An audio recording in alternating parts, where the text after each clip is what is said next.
Welcome to the Expanded Podcast with your host, Lacy Phillips.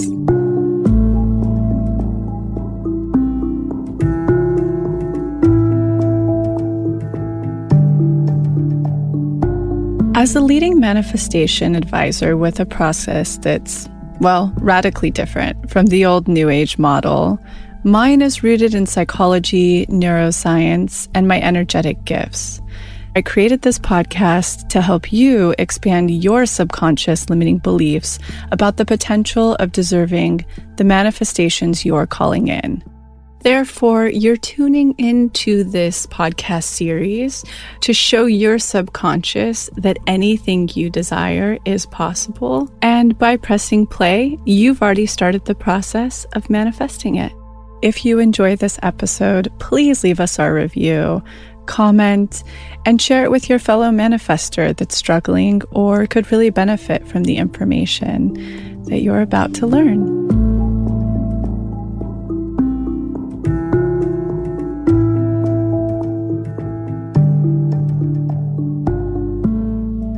Welcome back to the Expanded Podcast, and I'm going to kick off this episode, as we always do, with a My Magnetic Story, what the community is manifesting. Within 24 hours of writing my list for a place to live, I've signed a lease and am moving tomorrow. It's a converted barn house on a 150-acre horse and sheep farm with a pond. Sometimes I can't believe this shit is even real. The biggest key: resisting the urge to settle and saying no to things that seem okay but aren't quite right, also known as tests. The real thing will come. I manifested my love, my dream job, and dream house all within 5 months of each other doing this work. So this is amazing. And for somebody who's sitting there and you're like, whoa, how do I manifest my house or my apartment or the place I want to live? You would go into the Formula and Magnetism workshop within the Pathway, and that starts at $24.99 a month. Today's trigger I want to talk about is somebody had written in when we were doing back in December, I think it was, or November now, that one of their triggers, they were working through the daily reprogramming exercise, is that they fear they'll never be in a long-term committed relationship. And boy, is that not true. I actually had a friend in this community call yesterday who is about to buy her first house with her husband, and they flew all the way to the Midwest because as they were looking for houses in Los Angeles, they were like, gosh, we only have so much for the down payment and we're going to end up getting so much less than we know we want if we do this. And so she called me and she was like, do I go to the Midwest? And I said, absolutely not. You're going to close down a lot of your magnetism. You're settling. What you are communicating to the universe when you do that is that I'm absolutely not worth what I want. And I don't believe I am. And I don't believe that you will give me anything I want. But I did tell her, she's never done this work yet. And I said, go through opulence. You need to pump up portals as I was kind of digging around, I realized she didn't have any expanders for all of the things that she's doing. And her husband as well has to make some shifts. And I said, give this 5 months and see what happens.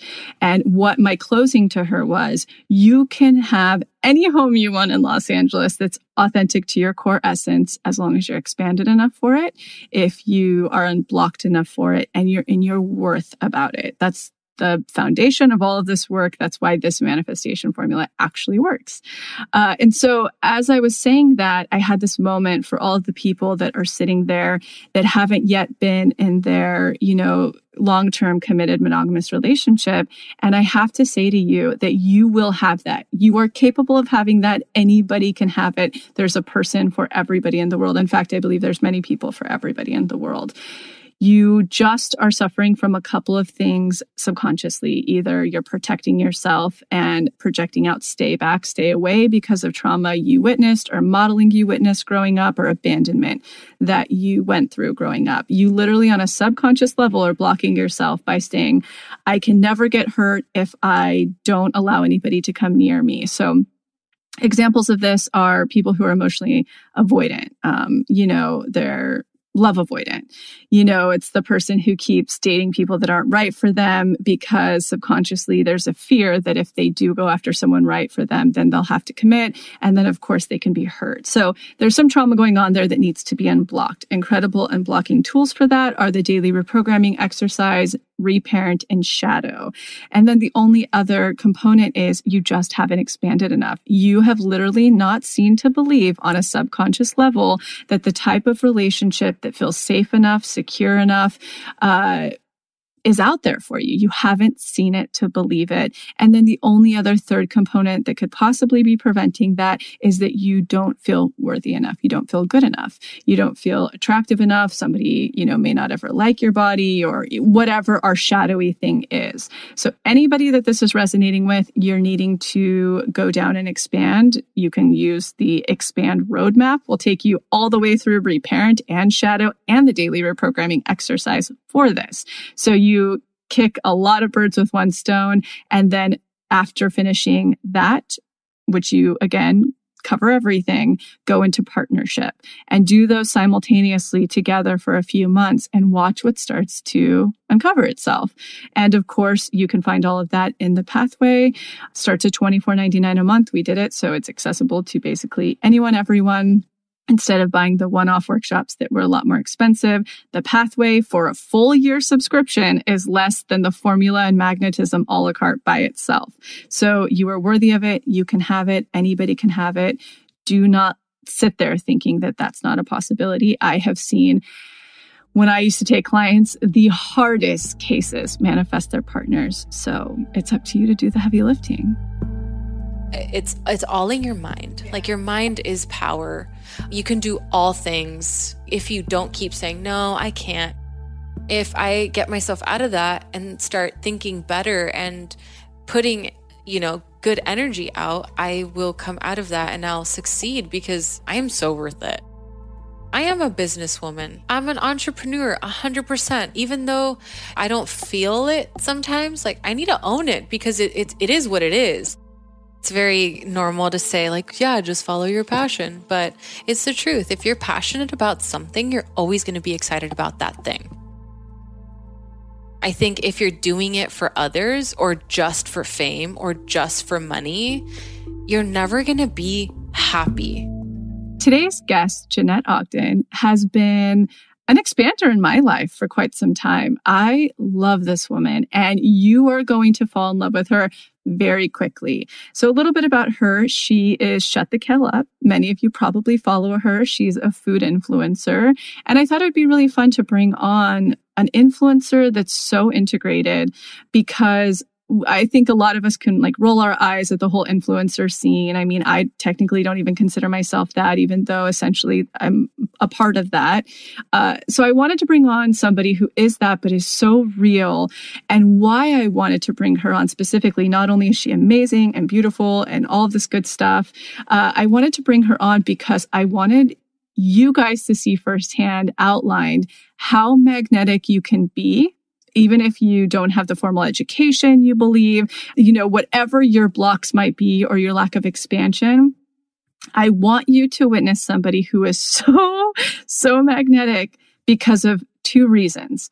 She is utterly and completely without shadow. So when you see we have those 4 roadmaps and they talk about the 4 elements of magnetism. And those 4 elements are being completely free, utterly and fully expanded, and authentic and integrated. So that authentic and integrated are what you're going to witness throughout this whole episode as you're hearing Jeannette speak. She is utterly authentic and completely integrated. She will talk about anything. She has faced her shadows on them. She is completely open and honest, and she's doing zero ego dance in order for you guys to like her, or what if she offends you, or none of that's happening in this. And that's why you get to witness pure magnetism. She really encompasses those 2 parts of the elements. And watch this episode expand you. She went from working at Barney's for 7 years, thinking she would never leave. If it hadn't closed down, that's all that she felt that she could do at the time. You hear her talk about her car being repossessed. Then she got the ping to finally go and try yoga. And then all of a sudden her life started to unravel when she really, really went after her passions and just was herself.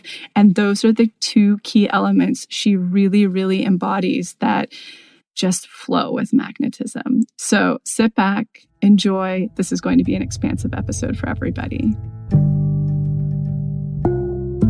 Welcome to the Expanded Podcast with Jeannette Ogden, who everybody knows is Shut the Kill Up.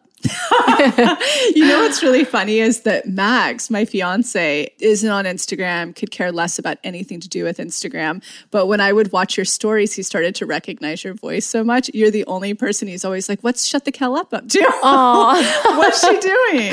That is so funny. I'm flattered. So you know, I get that quite a bit where a girl's watching my stories and her boyfriend or husband or partner is like, is that Shut the Kill? Or is that Kill girl? The Kill girl. It's so funny. I've gotten that so much. Oh, I love that. Yeah. So we're going to kick this off and we're going to cosmically profile you. You're a Virgo sun, and we just found out a manifesting generator. Yep. Let's go all the way back to the beginning and tell us what your cultural background and upbringing was like. So I'm full Mexican. Both of my parents are from Mexico, and I was born here.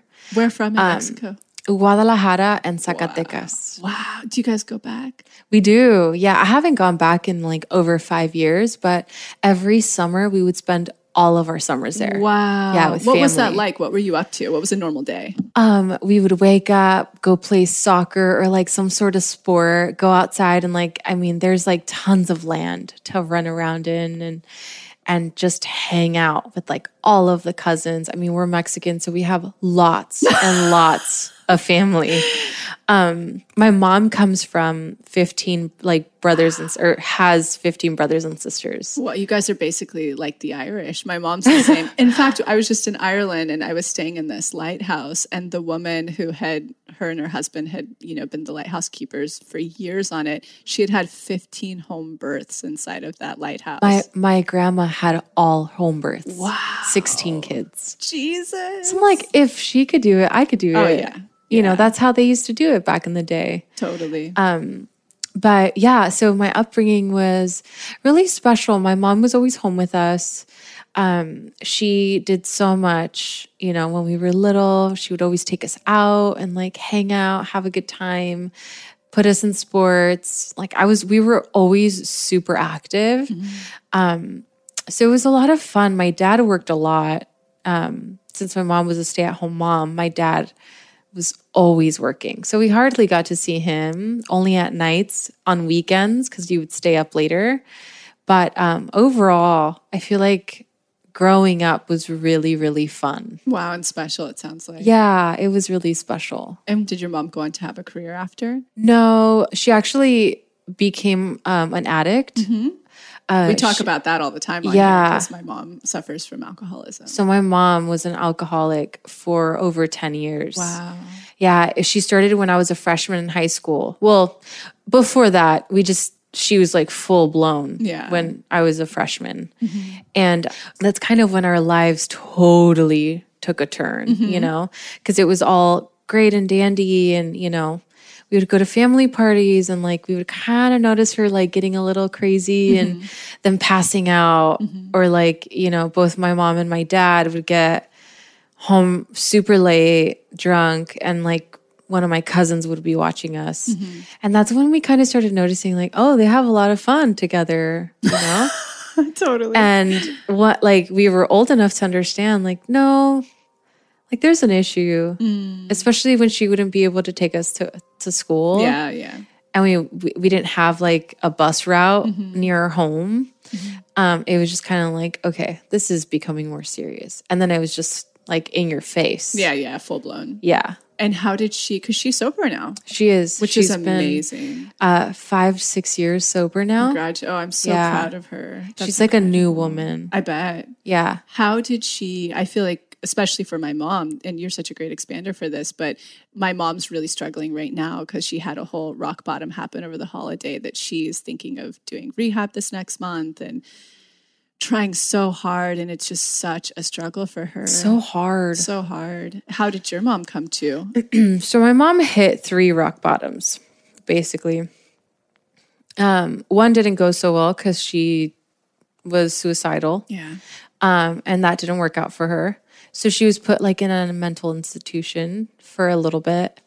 And then second time around, she decided to go to rehab and came out early after like a month and a half. Yeah. Said her sorries, was sober for like maybe another month, and then she just went back to drinking, but said that it was fine. Yeah, yeah. Like, I know how to control it. Right. Now. Like, now I know how to control it. And then she spiraled down once again, and it was really bad. She didn't eat for like 7 days, and she was just on a straight alcohol binge. Yeah.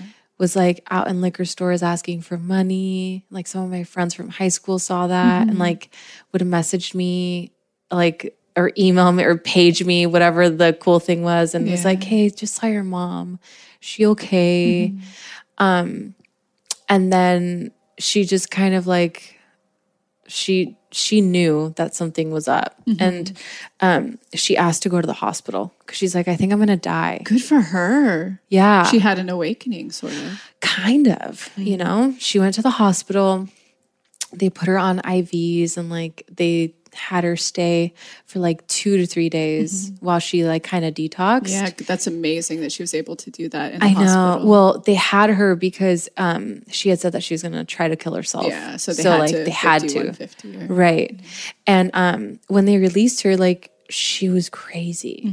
Like, she literally looked like she was probably like 80 pounds, yellow, eyes bloodshot yellow, like teeth, just everything. And hadn't eaten food, shaking. Like, she couldn't hold a cup. Aww. You know, it was really sad. Yeah. And then she started hallucinating. So she was like majorly detoxing. Yeah. And that night, she like went kind of crazy in the sense where she started seeing things on the ceiling and just so many things. I remember her just yelling while I was locked in a room, terrified. Yeah, yeah. And she said, I'm seeing God. I feel like God's talking to me. I have the chills. I know. So weird. Because I believe in God. Oh, of course. You know? Yeah. And for someone to say that, it's like, what the hell are they saying? Yeah, like what? Yeah, what are you seeing and hearing? Yeah. Right. And after that day, like the next day, she went into rehab. She was there for 3 months. She left early. The program was 6 months. And in the state of California, like, you can literally come and go as you want. Yeah. Which kind of sucks. I wish that they would, you know, enforce like, okay, no, you're going to be in here. But after she came out, she changed her life, and I didn't believe it. Of course, it's so hard to. Yeah, so you can't hard. believe someone who's lied to you plenty of times. And I didn't talk to her for like months, you know. But since I had moved back to help my dad and my brothers, like, I would start saying hi to her, you know, and every day as the days would go by, I felt compassion. And I kept praying for me to just forgive. As much as I didn't want to, I wanted to hold on to like my pride and be this like girl that was like, no, you know, I'm never going to talk to you, Mom, because you hurt me so bad. But man, I don't know what broke that. You know, I felt free after I was able to talk to her and feel the love again, because it's so hard to, you know. Yeah, I've been there. Trust is a big one for me, and I still have trust issues because of that.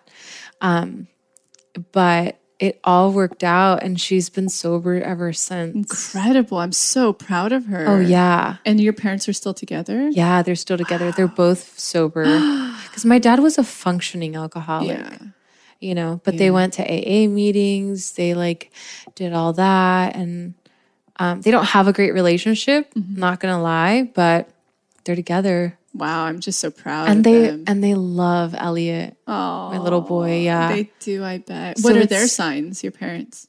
You know, I don't know. My mom's birthday's Christmas Day. Oh, so she's a Capricorn. Capricorn. Where you come from, probably. And my dad June 11th. So he's a Gemini. Whew, that's a fun match. Oh, yeah. I don't even know anything about that, but yeah. How many siblings do you have? I have 2. Oh, and you're Younger. close to them? I'm closer to like the one that's 2 years younger than me. Mm-hmm. I also have one that's 7 years younger, and we're not as close. Mm-hmm. Yeah. I mean, there's a huge age gap. Yeah. And he's been through a lot. You know, like he literally grew up with an alcoholic mom. Like, while we experienced like the good times in the beginning, he didn't. Yeah. He was just like, grew up like watching my mom sleep all day and not like he had to take care of himself. Mm-hmm. I mean, I tried, but he wouldn't let me. And so did you say you came back? Had you gone away to school? No, I went to live with my aunt for a little bit. Oh, good. I'm glad. Because I needed to remove myself. Yeah. That's really special that you had that place too, the safe space to go. Yeah. Thank you for being so vulnerable and honest. Oh my gosh, of course. So many people I know tune in and, you know, I don't think people talk about this stuff enough. And I have stories that could yeah, it's reality. I feel like people need to start sharing more of that stuff and making it normal rather than just like hiding behind this like face. We're always smiling. We're always saying we're okay. But like, it's okay to share also those dark times or those hard times because they truly make us who we are now. Oh, yeah. And we're able to inspire others or like have hope. Yep. I feel like everyone wants that is hope. Hope, yeah. Because and it's expanding for people. Right. That it's possible. I feel like that manifests and like it comes back to you and it's like, oh, wow. That's, I truly believe that. And how have you taken care of yourself or how has your recovery process been since that? Oh man, I feel like lots of mental health activities. Yeah. And exercises, you know? Yeah. 'Cause it was very difficult, especially like me being in high school and growing up as a young woman and needing that woman figure in her life. I didn't really have that. So I kind of had to like hang out with my girlfriends, but we were all the same age. So how can you learn from someone that's like your own age? Mm-hmm, completely. And then I had my aunt, the one that I lived with for a little bit, who's awesome, but she was just very like closed-minded with a lot of things and was kind of almost treating me like her daughter, which is great. But I just wanted someone to be there that like gave me advice, but also supported me and, you know, wanted me to do great things and push me and all of those things. And I get that she wasn't my mom, but she definitely helped a lot. Yeah. She definitely kickstarted my healthy eating and good habits. And So she was your first expander in what you do today. Yeah, 100%. Tell us about that journey, how you came to do what you're doing now. Well, at first, it was this kind of journey that I took that I wanted to lose weight because, you know, graduating high school, being 18, and then not eating well, going to McDonald's and, you know, all those fast food places. That was all I would buy. It catches up to you. Oh, yeah, it does. Especially after high school. It's like, whoa, I'm not in sports. Like I'm just sitting on a desk or, you know, behind something and computer and you're not doing much. So I just felt like I don't look or feel good and I just want to change that. And I started eating healthier and, you know, doing everything that my aunt was doing. She takes very good care of herself. And I took it to another level and became very obsessive. And it became like this disordered eating pattern that I was like continuing to go down. And it was just awful. But I learned and I was able to get out of it. Thank God. Right before I got married. Oh, good. Wow. I think all of us have been down that road who have gotten into health in one way or another. It just turns into, it's called orthorexia. Yeah. Well, yeah, because like you're trying new trends. You're trying to be like this person that looks so beautiful on Instagram or her blog or whatever. And those things aren't working for you and they're making you insane. And there's, like we were saying earlier, there's just so much information out there. Nobody's listening to their bodies fully. And everyone's an expert. Yeah. Everyone knows exactly what everyone needs to do. And it's not like that. Mm-hmm. And nothing fits. One fits all. Nothing. Yeah. No. So I just think it was very important to just find myself. And I'm glad I went through that experience because now I know that like, no, I'm not going to go through detoxes or cleanses or the celery juice trend or like keto, like nothing. Mm-hmm. I'm going to do whatever feels good and I'm going to eat what I want when I want because that's just kind of how I work. And it's been doing me very, very well. So you're intuitive living. That's it. Yeah. Really listening to yourself. With all aspects of my life. I feel like moderation is key and also not being so crazy about everything, and rigid. Yeah. Tell us how you manifested AJ. You know, that is a hard question because I wasn't looking for him. Well, this is great because we have so many people. You can be a relationship expander because you're super happy. You guys are really happy with your family unit. Yeah. So however it looked is perfect. Well, thank you. I feel like when we first met, I wasn't always attracted to him, but I wasn't, because I wasn't looking, I was just kind of like living my life. And when I saw him, like I kept seeing him over and over again. And then I started thinking like, oh, this guy's really cute. Oh my gosh, this guy's very cute. Wow, he's super handsome. And he has a great personality. Like, I think that drew me in more than just looks. Oh, yeah. And I started saying hi. I was the one that always initiated conversations and I'd go up to him and say, hey, and, little things like that. And, it was just really special how our relationship started because we still are like best friends, but we were just close friends. Our first hangout, we told each other our lives and we listened to tons of music. Music was really something that brought us together because we listened to the same stuff.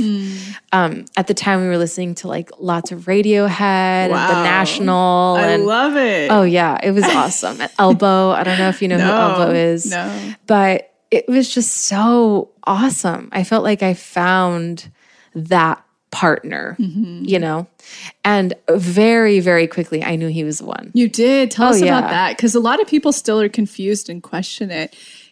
I knew, and I don't know how to explain the feeling. I feel like every time I was with him, I felt secure, comfortable, felt like I could say anything without being embarrassed, without feeling the need to sound like someone else.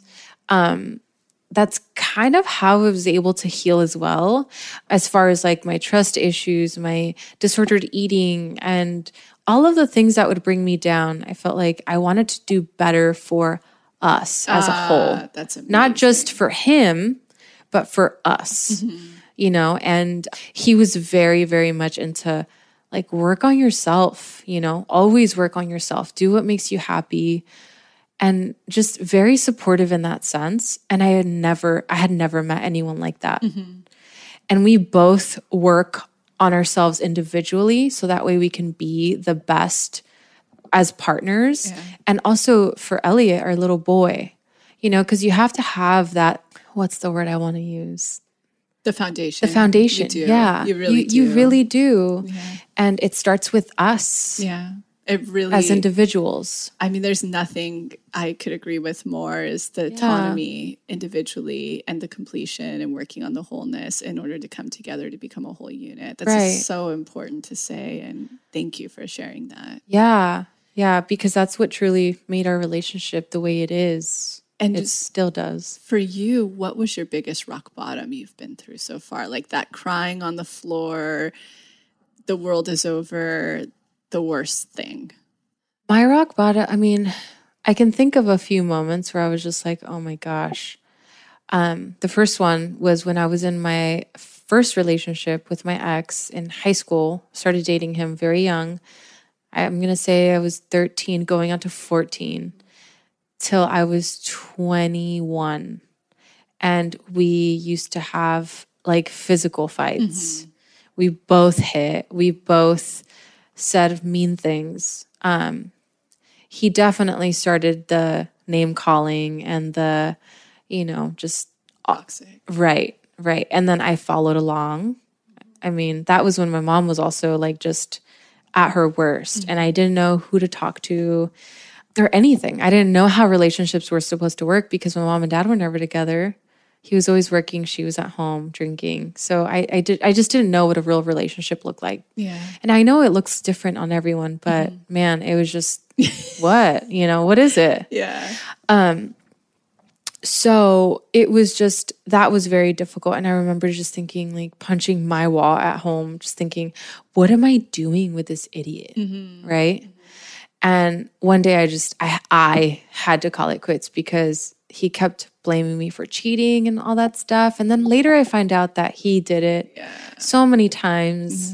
And I was so blind, but I had to get out of that. I grew up and just said no. Hung up the phone, never talked to him again. Wow. Yeah. Wow. And how long after that did you start to get into this relationship, or did this relationship just start to percolate around you? No.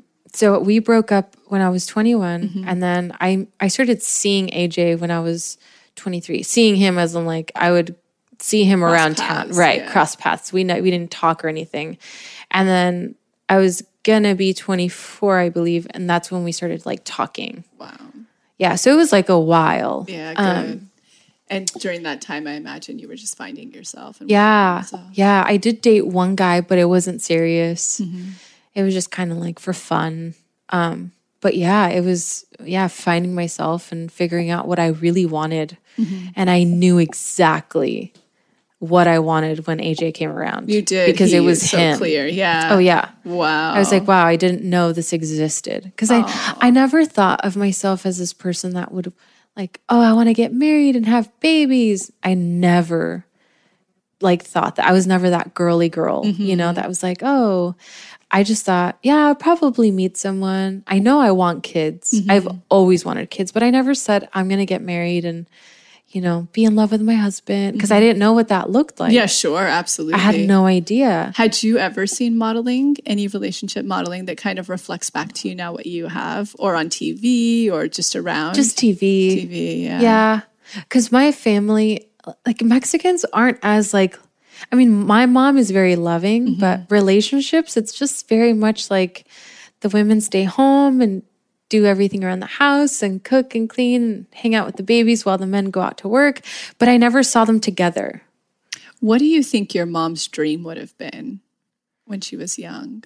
I don't know. Wow. She's always been that kind of nurture type of person where she just wants to do everything for everyone. She still has that heart. Wow. And it's amazing how much she gives, how much she wants to do, not for herself, but she will literally die doing other things for other people and not herself. Yeah.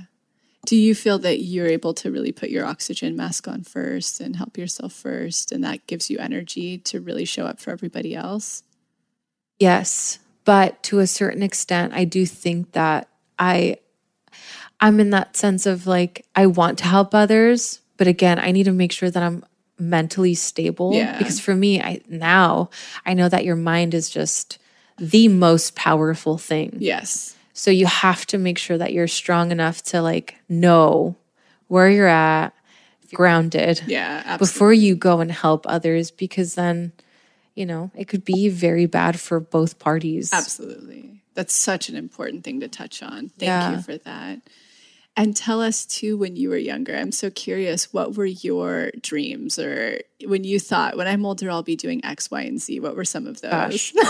So when I was younger, I always said I wanted to be a teacher. Really? For young kids. Really? Yeah. I wanted to be a teacher for preschool kids, or like even pre-K. Yeah.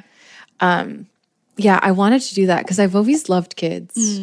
I find them being so fascinated by everything and just wanting to learn everything. And I think teachers at that young of an age can make such an impact on their lives. They really can really shape them. And seeing how my house was, and my little brother, like, you know, you want to make sure that you want to set them up for success. And if they're not getting that at home, at least they go to school and someone can love on them. Someone can teach them things and apply them to their future. And I wanted to be that person for the little kids that just didn't have that at home. Yeah. Or that did, and I can just, you know, provide other things that support, just extra. Right. Reinforce it. So I always wanted to do that.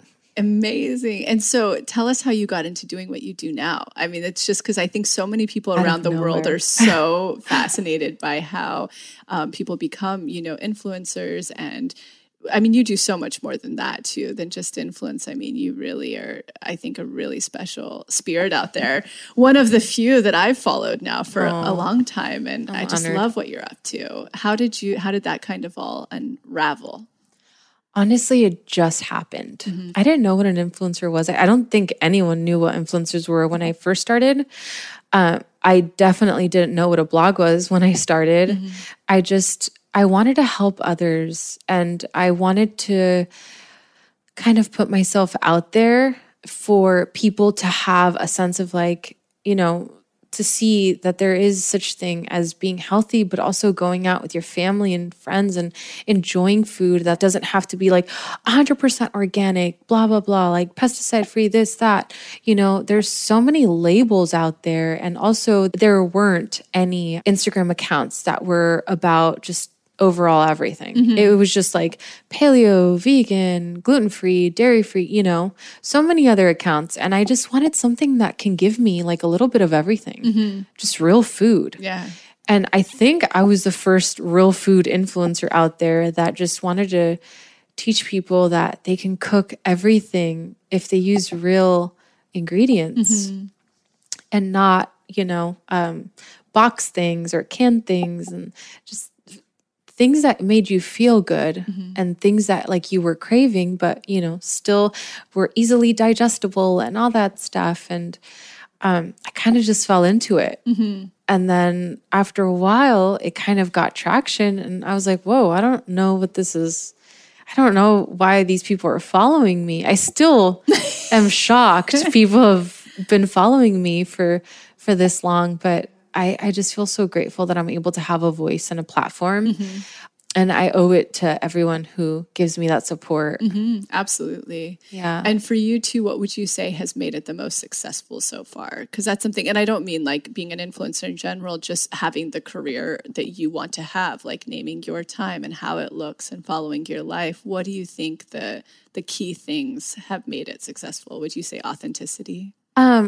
Authenticity, I feel like, is used so often by people that aren't authentic. I'm like, it is so true. Wow, it's so you're true. authentic. That's disheartening, you know? So I have to say, just sticking to why I first started in the first place, sticking to myself and my why on Instagram. Yeah. Because no one has my voice. My why is I want to be able to teach people that it's all in your mind. Yeah. Like, your mind is power. You can do all things, you know, if you don't keep saying, no, I can't. 'Cause I was always that person. No, I can't do that. No way. I'm not good enough. I'm not smart right. enough. I'm not I good don't know enough. how. Right. Yeah. I was always that person, especially growing up Mexican. Yeah. Oh, tell us about that for we have so many amazing Latina and Latinos who are listening. Tell us about overcoming any of that for you. Because when I used to take clients, that was huge. That was the first thing we addressed, is like, get rid of any shadow or any, you know, cultural stuff that's holding you back, because you're worth it. Yeah. I just felt like I was never good enough. I wasn't that white girl that had like the perfect body that, you know, every time I would think of well-being and wellness and holistic, you know, you had to be white. And I was Mexican. Like, what was I doing, you know, starting this Instagram? What was I doing going into Core Power to get my yoga certification. I know Core Power is kind of weird. Every time I say I got my yoga certification, they're like, "Where did you get it?" And really? I'm like, Core Power. They're like, "Oh, you did not." I don't even know what that is. You did not just say that. Yeah, tell us why. It's just so, it's not traditional yoga. Awesome. It's like more like of yoga. That's you. It's like rap, like the rap version of exactly. yoga. So I'm okay. Good. So I'm okay with that. Yeah. But just overcoming that like sense of, it was almost like a wall that I would hit where I was like, but I'm Mexican, you know, and I can't do those things. And what was the breaking point where you're like, no, I'm authentic and amazing and worth it no matter what?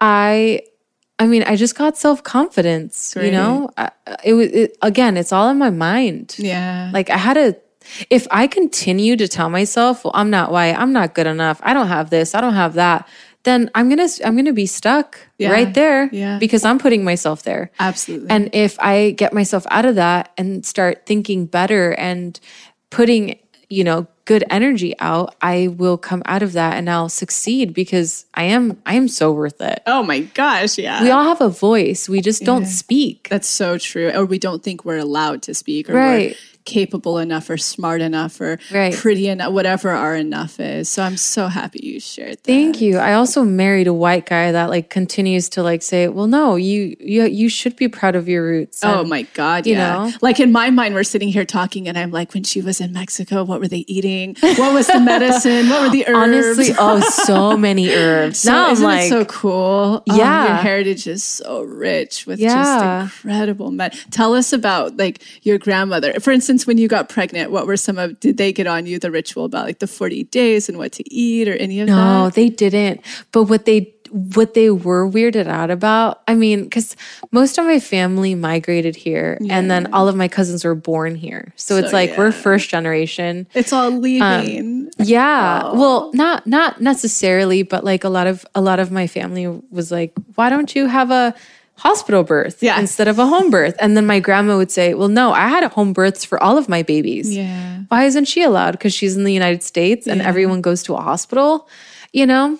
And in that sense, like, I feel like I'm doing something right, especially in her eyes. Yeah. But just little things like that. I cook lots of Mexican food, like wholesome Mexican food, you know? And my little boy loves rice and beans. Oh, yeah, me too. I'm coming over. Okay, so my grandma, she had really bad diabetes, but she lived to 96. Wow, incredible. And she came to the States too, or she stayed in Mexico? No, she stayed in Guadalajara. But she always made espinacas, which is spinach, rice, beans, and, you know, like a little vegetable medley. And she would eat that every day. Wow, she mono ate. Oh, yeah. Wow. And she lived that long. And she lived that long. And she would always go to the farmers markets and like walk to the markets. And I feel like that's why she lived so long. Yeah, absolutely. She took very good care of herself. And those markets are the coolest markets. They really are. Oh, They're really fun. Wow. Of course, I ate candy every time I would go. Oh, yeah. But it's amazing. Like, and I'm generalizing because I've only been to the ones in Mexico and then also in Colombia. But it's so incredible, the herb selection. That's just the dried herbs that are sitting there waiting. Yeah. I mean, and most of, I think it's 80% still of the population primarily uses herbs for medicine. Yeah. And especially down in South America and Central America. Oh, absolutely. That grandma definitely used herbs as medicine. My other grandma, not so much. No. She has a lot of health issues and she takes lots of medication. What was one fun, really ancient little thing that your grandmother used to do? Teas. Tea, what kind? She would whip us up like random teas at night. Wow. I don't remember what they were, but they definitely tasted like this. Really? Yeah. So we're at the moment we're drinking some lavender and chamomile. Yeah, I forget what else is in there. There's like, I can't remember what's in that blend, but how she would make us teas. And that's how I knew about teas. But like we had actual herbs in there. Yeah. The real steeping. Yeah. Oh, I love that. Yeah. And tell us about getting pregnant. Was it planned, unplanned? First time or second time? Either. Both were unplanned. Okay. I mean, the second time I feel like we were definitely wanting another one. Yeah. But it just hadn't happened and we didn't expect it to happen that quickly because this time around I got my period once. Wow. Once. In 3 years? It was almost 4 years because but you were still breastfeeding. I was that's part of the reasons why my hormones were still out of whack. And I couldn't hold on to weight. I was very light for my my usual self. And I did lots of acupuncture treatments. I really feel like that helped. Really? Oh, 100%. Amazing. And stress, like the whole stress stuff, like you just have to calm your mind. Totally. Stress and hormones are a huge one for me. I bet. Do you notice yours go out of whack right away when things are bothering you? Absolutely. Yeah. So I have to be very mindful of my mind and where it goes during certain situations because, it totally messes my gut up. Oh, I bet. What are some of your practices when things are out of balance for you mentally? I honestly take CBD. Perfect. Every day. Amazing. It's helped with my nausea actually. With pregnancy, huge, right? Yeah, huge. I know people haven't done any research or... Oh, people have been using it since the beginning of time. It's an herb. I know. But people are like, oh my gosh, that's awful that you're doing that. And it's like, no, it's not. There are far worse things that you go to the hospital for. Yeah. No, or even medication that people, get on. It's. I know. But we're not talking about that. We'll keep it here. So I really do think that CBD really does help. Calming your mind, breathing, taking mindful breaths. Taking walks for me is my sort of meditation. Being able to practice yoga and really quiet my mind. I feel like quieting my mind helps so much. Talking about it too when I'm ready with AJ or with a friend, that really helps big time. And it seems like you're very physical as well. It seems like that's a meditation for you in itself, is working out. Yeah, I work out 4 to 5 days out of the week. And I'm able to really get stuff out there. I don't really go for the physical aspect of it. I feel like I'm far beyond that now. I feel it's definitely mental, especially with this trainer. He's a group trainer. So I go. It's the one that you're doing at that spot. Yeah. And so Max will catch that. And he's like, she's one of the few women I've ever seen that can keep up with me. Oh, that's so sweet. I'm watching that. I'm like, I'd be dead. Yeah, it's very difficult. But again, it's all mental. And the guy who teaches, he's been in the Army for years and has trained, so many people. So it's he talks about real life situations. Amazing. And he talks about training for life, not just, I want to get a 6-pack. Yeah, physical. Summer's coming. I'm going to do this. No, it's Beachbody. It's no, if you were in a situation and your legs, were paralyzed, how would you get out of that car? Wow. Do you start using your hands? Do you get out of the car? Do you stay in? What do you do? He literally will talk about survival. Oh yeah, super survival. That's incredible. He'll also talk about moments in the Army and how he was able to get out of certain life or death situations. And he applies that to his classes. And I'm like, okay, this is something I need every day because it puts things into perspective. And then you go about your day thinking about wow, my life is so easy. Yeah. Because there's people out there fighting for their lives. Absolutely. Yeah. And that I'm grateful. Right. Yeah. Right. That's beautiful.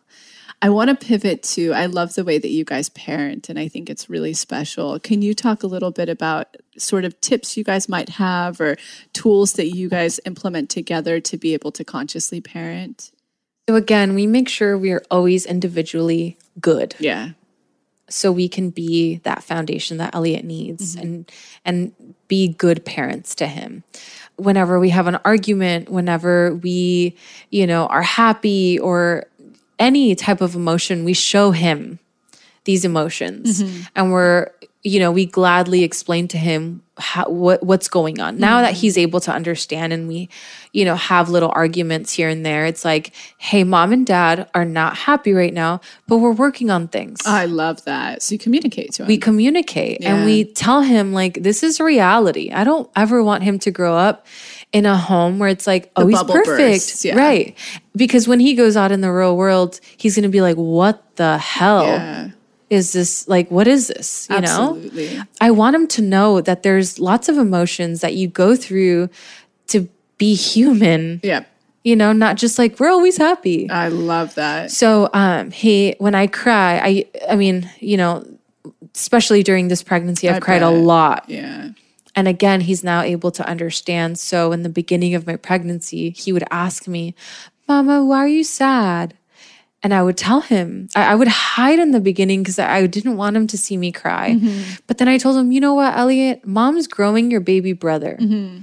And with that comes so many emotions, and you might not understand right now. I love and that's that. Okay. But I know you can hear me and you're looking at me, and I'm going to explain. I love that you guys speak to them like that. That's incredible. It's so important to speak to them like they're grown-ups. Absolutely. Because even if they don't oh, why are you speaking to him like that? He's not going to get it. No, he's absorbing everything. Right. Yeah. And I want him to be able to grow up and be able to do that and apply that to his future. So I just tell him Mom just doesn't feel good and I feel sad. But in a minute, I'll feel better and we'll go outside and we'll go play and it's going to be fine. I'm going to lay down. Yeah. For 10 minutes. Will you lay with me? And then we'll read a book or do something. But I always want him to be prepared for everything and any little thing. It's like the trainer. You've got him taking care of you. It's amazing. We also make sure that we discipline him, and we tell him yes or no to certain things and that he understands why. Yeah. We don't just say, no, because don't do that. Because I said so. Yeah. Right. It's like, no, Elliot, you're going to fall and it's going to hurt really bad. Okay, you want to do it? Go right ahead. Yeah. As soon as he hurts himself, I'm like, are you okay? See, this is why we don't do the things. That's amazing. We give him options too. And we let him live his best life. I know we figured out earlier before this conversation that he's a generator. And so I was explaining, let him do what lights him up if it doesn't. And they were like, oh, that's exactly what we do. And that's how he is. And it sounds like he's already really communicating his authentic self to you guys. Oh, absolutely. And we're parenting him like a normal child. I know that sounds crazy to say out loud, but man, I feel like in this day and age, and no disrespect to any parent, I understand that it can get difficult. I don't know how it's going to be with this baby number 2, but I don't ever give him my phone. We don't ever give him our phones. We don't give him an iPad unless we're traveling and we're on an airplane and he's losing it. That's like our last resort. Yeah. He gets screen time one time out of the day, and that's nighttime. Dinner time. We watch a movie all together and we're there in the living room hanging out, and that's it. What are some of your in the bag go-tos before the screens where you're like, we'll try this, we'll try that, we'll, go here? Coloring, parks, meeting up with other kids, going outside and looking for snakes, quote unquote. In Orange County. They're worms. But he loves saying that they're snakes. Cute. Going out for a walk usually helps because we put music on and we walk around, or scooter. I let him be a boy. Yeah. I let him go outside and play and look at nature. And I think it's important to get outside and get fresh air. Amazing. All the time. I love him spending time with other kids and playing and, doing that sort of stuff, because that's how I grew up. Yeah, totally. And I don't want him to be inside. I don't want him to be on an iPad doing things that I feel like playtime is very, very important developmentally and just physically in all aspects of his life. I want him to be able to do that and have that.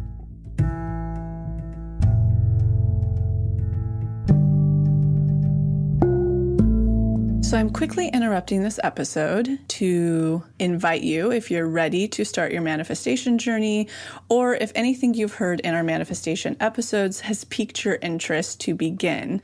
We have a la carte workshops in everything from the basics bundle, which is what we recommend to everyone who starts. It's the formula that actually teaches you how to manifest, unblocked inner child, and unblocked shadow. We also have a la carte workshops on love and money. But the real gem is the Pathway membership, because it encompasses every single workshop we have. It's a year-long membership with full access to the few a la carte offerings we have, and exclusive workshops not available anywhere else, such as the daily practice, which is what everybody in the pathway uses, hopefully at least 3 times a week to daily, in order to truly create the new neural pathways that one needs in order to manifest, and houses the library of our deep imaginings, which is our unique hypnosis process that allows you to get into your subconscious and overwrite those old neural pathways, creating the new ones. You can use our special code, EXPANDED, all caps, EXPANDED, to receive $20 off your first a la carte workshop purchase or $20 off your first month of the pathway. Again, that's all caps, EXPANDED, EXPANDED. Okay, now back to the episode.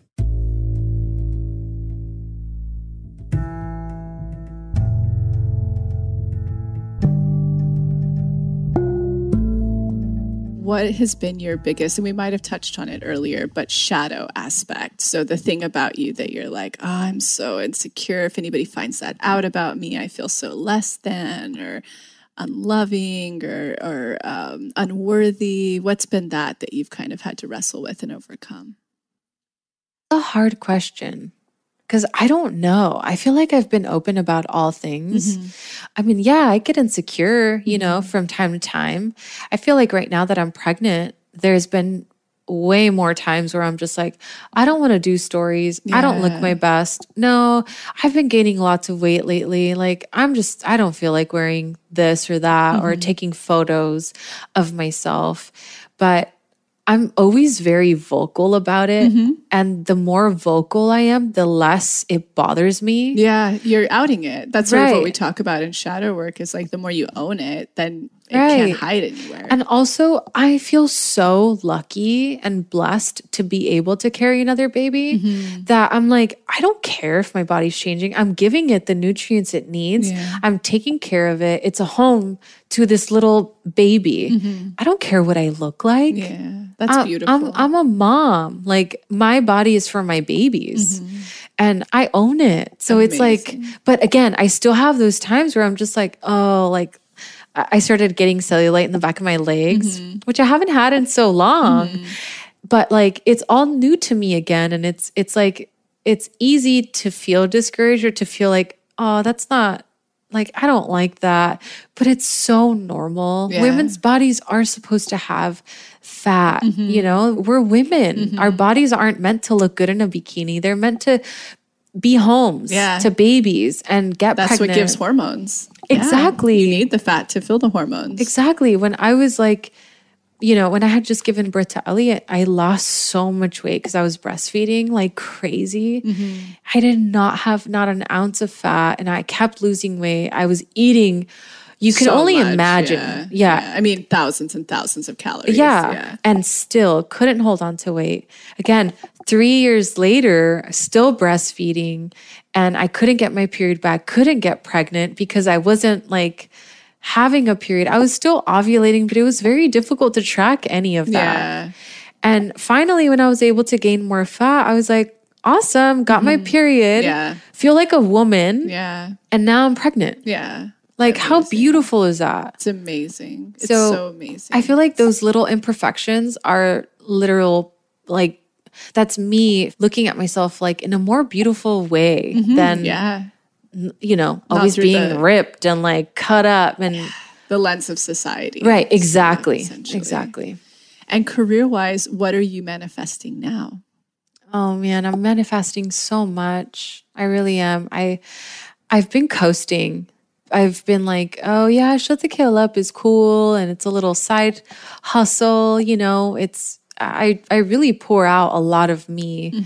And even though it is a business, I'm still like, well, no, it's me. And I don't bullshit people. It's real, it's honest, and sponsored or not, it's who Shut the Kale Up is. It's me. So I'm so proud of it. But I feel like this year I'm wanting to own it and wanting to say, watch what happens when it's going to really, really blow up more. Like a little bit of last year, I started figuring out like, I am a businesswoman. Yeah. I'm an entrepreneur 100%, even though, I don't feel it sometimes. Like I need to own it because it is what it is. Oh yeah. And I want to revamp my blog.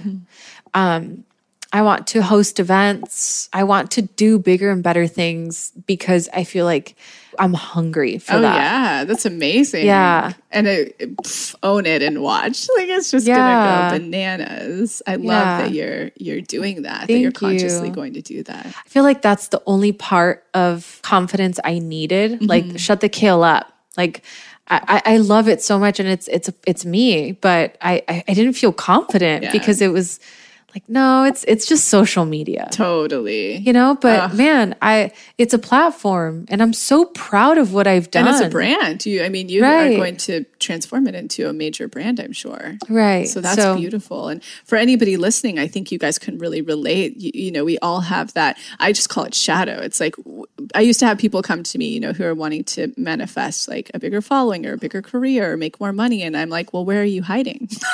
And that's sort of essentially it. You're like, oh, this isn't even real or, whatever we tell ourselves. And it's kind of what you struggled with earlier, like really coming to terms with, no, I'm this woman who's worth it. And now same avalanche is going to happen. Totally. It's going to be amazing. So I'm only praying that, I continue to keep my mind right and amazing. Yeah. I love that.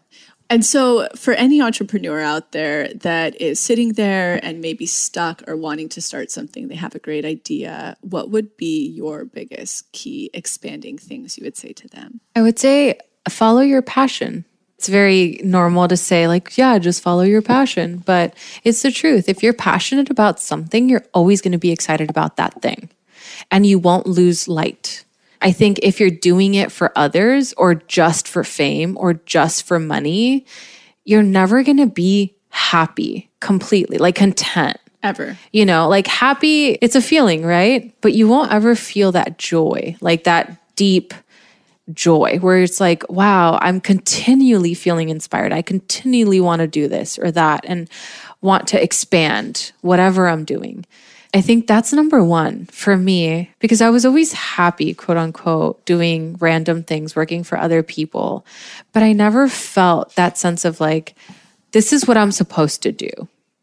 And I think following my passion was able to steer me in that direction. Like, this is exactly what I'm supposed to do. You couldn't have said it more perfectly. Anybody listening, I could not echo that more. I used to tell my brother one time, I think he's 21 now, and I think I've said this too on another podcast episode, but he was like, with the blog and stuff and seeing, I was doing something that made me happy and I could do what I want and I was free. And he was like, Lacy, I think I'm going to start a blog. What should it be about? And I was like, Kellen, if nickels are your thing, like you are the biggest nickel collector, start a blog on that because you'll never, lose momentum and passion, but you're going to find a million other people out there that are into nickels. So thank you for sharing that. Yeah. What is the worst job you ever had to work that was just, we all have our like worst one. Retail, for sure. Really?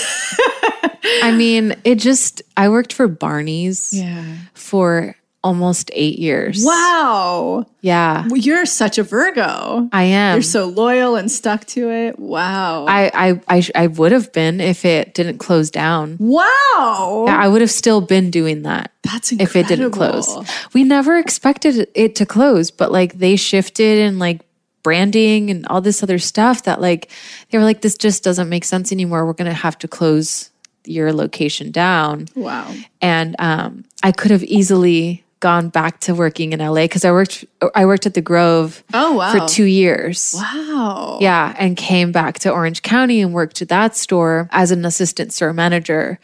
And then they closed down. And I was just like, all right, I'm going to do yoga. I'm going to go get certified. That's when you got your certification. Yeah. Okay. I had already been getting going through the training, but I got extensive training after that because they gave you a severance check and great months of payment. Thank you, universe. Wow. Absolutely. It was almost like this is you need to go. You need to go. Yeah. Yeah. And it was 4 months before I was going to get married. So it was just it literally couldn't have been better timing. And had you have been having or here's a better question. What was preventing you from leaving? What fears when you knew that money? Yeah. I worked since I was 15 years old. Same. Always paying for my own things. But while working in Barney's, I got into loads of debt. You did? I did. Do you mind talking about that to expand the person out there of how to get out of it? So I got into lots of debt. I've never shared this before, but even my car got repoed. Yeah. Thank you for sharing that, because there's going to be a lot of people here that are listening, and now they're feeling a lot less shame that they've gone through that. I've been through that. They took my car away. I was just starting to date AJ, like on a serious level. And you were like, I've got to tell you something. I literally was crying outside of a Whole Foods store. How ironic. I know. No. And I remember just looking at him, and because I had told him, oh, my car's at a shop. I got into an accident. Yeah. You were so ashamed. I was so ashamed. Yeah.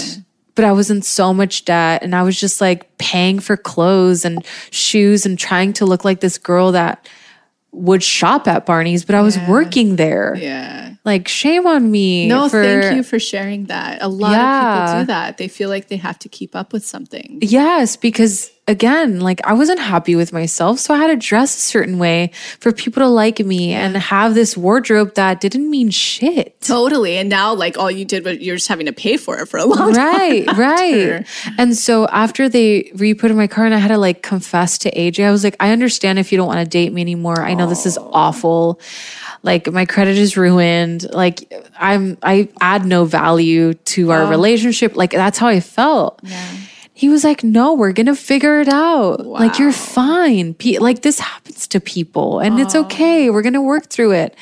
I mean, he made me work through it because he was like, we both need to pay off our debt. He didn't have a whole lot of debt. His family's if you don't have the cash for it, you can't afford it. Excellent. So he was always brought up to think that way. Yeah. I wasn't. I was always like living like there was no tomorrow and we didn't have any responsibilities because no one taught us those things.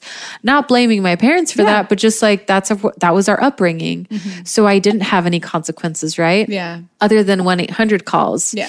And so I had to pay off all of my debt before we got married. Oh, I'm so proud of you guys for setting that standard. Yeah. And how did you go about doing it? What were your key?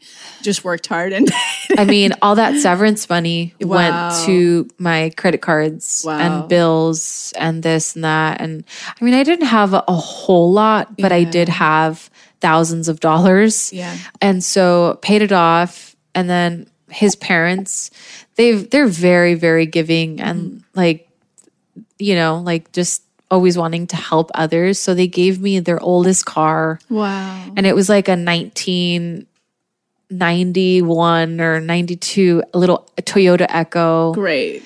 That literally like every time it would be a windy day, I would literally feel like I was in a tin car. But that was my car, you know, and I couldn't have been more grateful. I didn't have to pay for anything like, you know, other than my debt and like, he was just like, here, start over and do it right. Yeah.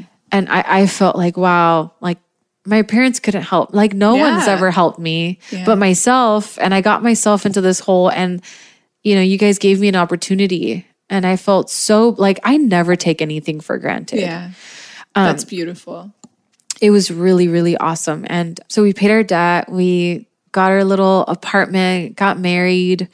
We still to this day don't believe in credit. I mean, we have a credit card and we use it for little things here and there. But like, if we don't have the cash for anything, we're not buying it. I love we that. We can't afford it. That's what we say. I hope everyone's listening. Man, I did the same thing. I didn't get too bad into it, but there was a point where I really needed it. And it was in fact when I left my last job, which was super toxic, and then started the blog, that's what the whole year I took that job to work off to pay off. And I think it was only $4,000 of debt. But when you're poor, like that's a lot of money. Yeah. Mine was about $6,000-7,000. And I used to have a friend who had 20 grand at the time. And I was like, I wouldn't be able to get out of bed in the morning if I had $20,000 of debt. I was sick to my stomach, even with that, like that being in debt, you know? Yeah. It's hard to pay anything off, especially again, when you're poor. Yeah. So thank you for sharing that. So anybody listening, you can expand out of it. You can definitely get out of it. And that was the biggest takeaway, because I used to be into all of the manifestation, which I like to demystify now, where it's like, buy the thing in order to feel richer and, all of that stuff that really just gets you into debt. Yeah, exactly. It doesn't work. Exactly. So that's really special. Yeah. And then how did you make that, and to really expand people, that pivot from when you were teaching yoga to being able to fully just survive and to shut the hell up and really be present with your family? It honestly took a while. So I did teacher training for a few months, and then I got certified 200-hour yoga and then my sculpt. And I did a few extensions. So I probably have like a 400-hour certification. And I started teaching right after. I was the only one they hired, which was really cool. And I started teaching tons of classes, got pregnant 4 months after we got married. Wow. So that was very quick. Yeah. That was an oopsie, but the best kind of oopsie. And babies bring abundance. Oh gosh. They really do. Honestly, he's taught us so much.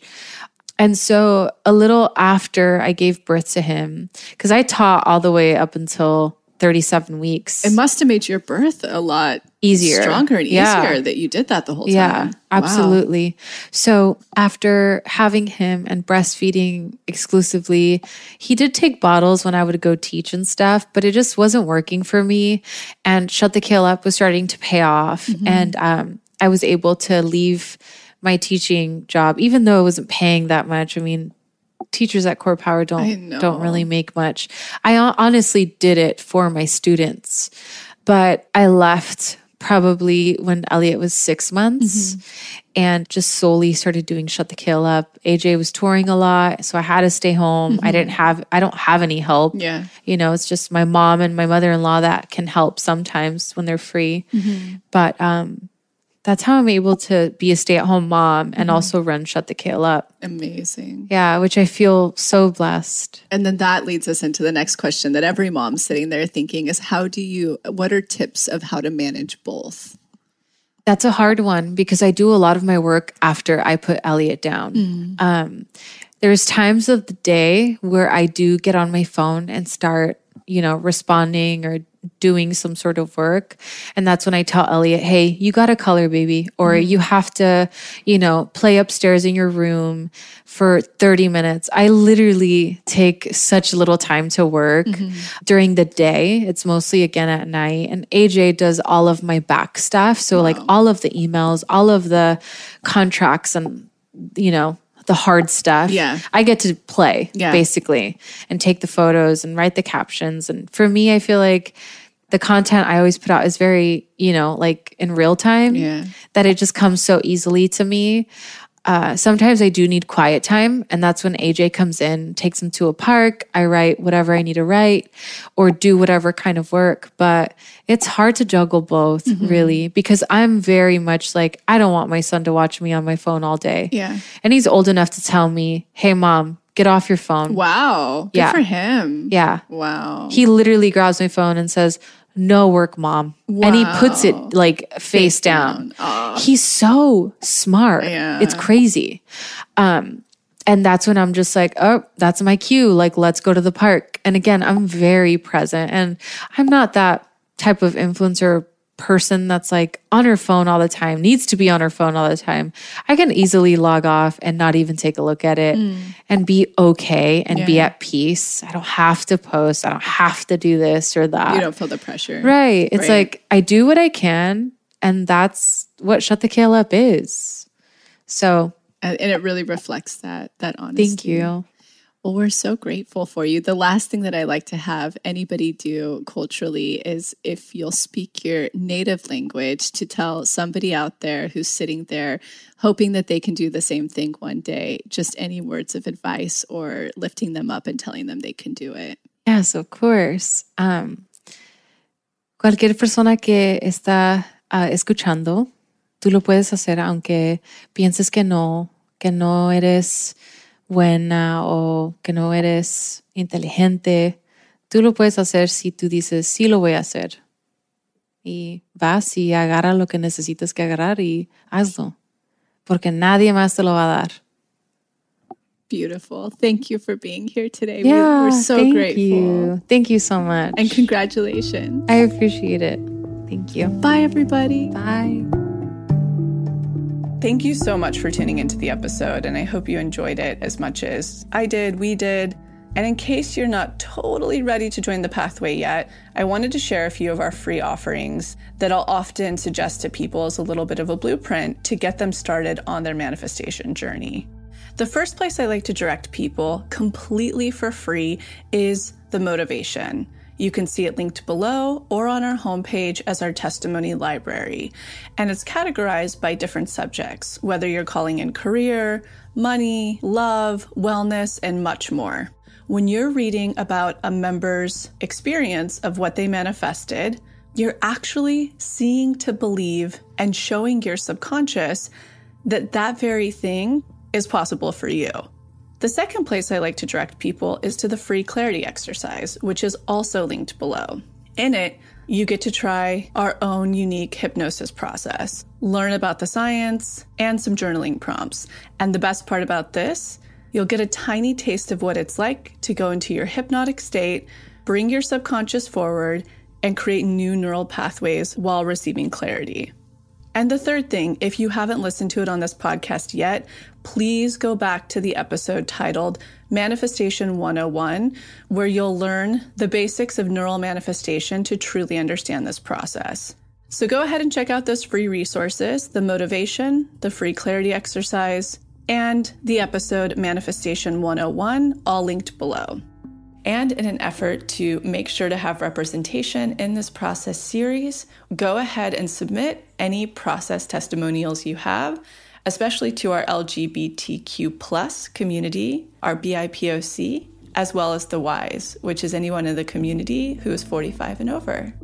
All right, we'll be back next week.